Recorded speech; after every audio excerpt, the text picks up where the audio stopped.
She had written The Bitter Tea of General Yen and was going to Hollywood to have it made into a moving picture. She had lived in China and was inspired to write the book. That is the secret of success, to make what you are doing interesting to other people. Be interested yourself and others will find you interesting. A good disposition, a smile, often opens the secret door. The Chinese say, "A man without a smiling face must not open a shop." The success of a smile was brought out in a French moving picture in which Chevalier took the lead. The picture was called With a Smile. One of the characters had become poor, dreary, and almost a derelict. He said to Chevalier, "What good has my honesty done me?" Chevalier replied, "Even honesty won't help you without a smile." So the man changes on the spot, cheers up, and becomes very successful. Living in the past, complaining of your misfortunes, builds a thick wall around your Jericho. Talking too much about your affairs, scattering your forces, brings you up against a high wall.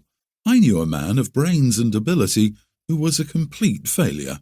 He lived with his mother and aunt, and I found that every night when he went home to dinner, he told them all that had taken place during the day at the office. He discussed his hopes, his fears, and his failures. I said to him, "You scatter your forces by talking about your affairs. Don't discuss your business with your family. Silence is golden." He took my lead. During dinner, he refused to talk about business. His mother and aunt were in despair. They loved to hear all about everything, but his silence proved golden. Not long after, he was given a position at $100 a week, and in a few years, he had a salary of $300 a week. Success is not a secret. It is a system. Many people are up against the wall of discouragement. Courage and endurance are part of the system. We read this in lives of all successful men and women. I had an amusing experience which brought this to my notice. I went to a moving picture theatre to meet a friend. While waiting, I stood near a young boy selling programs. He called to people passing, "Buy a complete program of the picture, containing photographs of the actors and a sketch of their lives." Most people pass by without buying. To my great surprise, he suddenly turned to me and said, "Say, this ain't no racket for a guy with ambition." Then he gave a discourse on success. He said, "Most people give up just before something big is coming to them.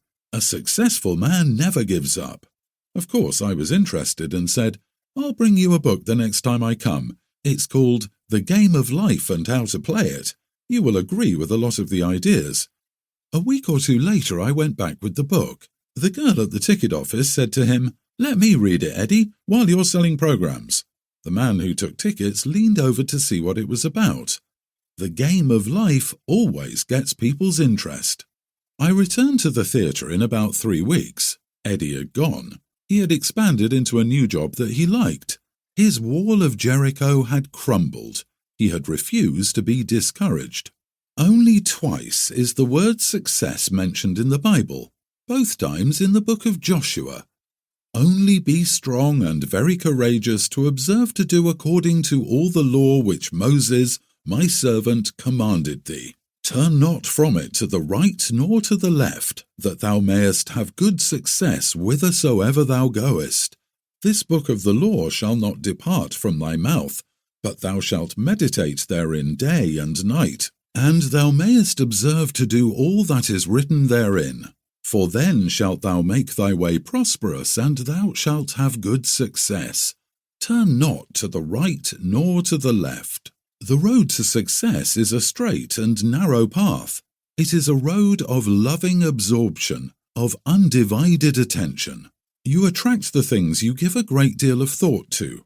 So, if you give a great deal of thought to lack, you attract lack. If you give a great deal of thought to injustice, you attract more injustice. Joshua said, "And it shall come to pass, that when they make a long blast with the ram's horn, and when ye hear the sound of the trumpet, all the people shall shout with a great shout, and the wall of the city shall fall down flat, and the people shall ascend up, every man straight before him."